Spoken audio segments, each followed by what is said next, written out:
She comes out of Staten Island in southern Brooklyn. Welcome, Congresswoman-elect. It's great to have you on.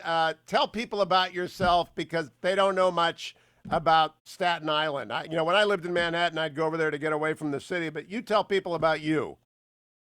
Well, look, I represent the conservative bastion, you could say, the last one in New York City, and that is Staten Island and southern Brooklyn. I've been a member of the New York State Assembly. This is my 10th year, and I didn't seek re-election. Instead, I decided to run for Congress. I think right now is the right time for somebody like me. I'm the daughter of Greek and Cuban immigrants. My mom is a refugee from the Castro regime in 1959, fled to the United States to escape oppression.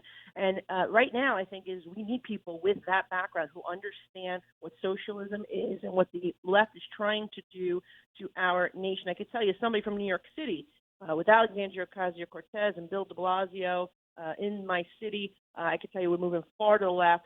Crime has increased. Cost of living has increased.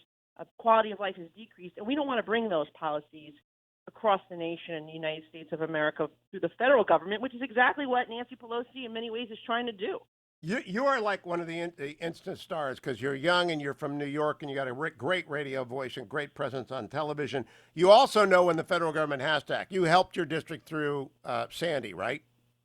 Yeah, Hurricane Sandy, unfortunately, in 2012, really devastated my district, and we worked really through the city to get those federal FEMA funds and get those federal monies from HUD to the district to help rebuild our community. And that was, you want to talk about bureaucracy. I mean, helping my constituents navigate that bureaucracy was very difficult, but we helped hundreds, if not thousands, of families recover during that time, which was one of the most difficult. It was actually my freshman term in the assembly, and that is where I really built a real foundation, a relationship with my constituency, which was able to overcome the $20 million that Nancy Pelosi put against me. Now, because they knew me. Congresswoman-elect Malliotakis, I'd pay money to watch you and AOC debate. Now, I think she's very charismatic. I don't know how deep her knowledge goes. She says progressive, she means socialism.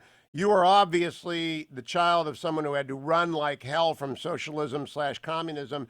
Have you ever had a chance to debate AOC? Will she accept that challenge? Because 10 years in the state assembly, you're going to know your stuff. Well, look, what I'll say is, and no, I have not, but I did debate Bill de Blasio, which is kind of similar. But what I'll say is I welcome the opportunity to really debate these issues because no doubt is freedom and liberty and opportunity and preserving the American dream for future generations much better than anything that she's proposing. And what's scary to me is when you look at what's happening in Georgia, like if they take that Senate, think about the power they will have to fundamentally change this country. I'm not just talking about like the socialized medicine, the Green New Deal, and stuff that is disastrous to not only our economy but to people's livelihoods but what I'm talking about is stacking the court and changing election laws, getting rid of voter IDs and implementing same-day voter registration where boards of elections don't have the opportunity to verify voters actually live in the district or are eligible citizens to vote.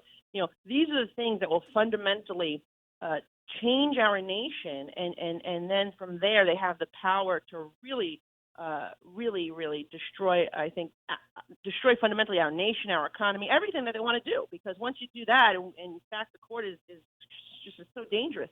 So that's why we need to be vigilant and make sure we win those seats in Georgia, at least, because remember what she said.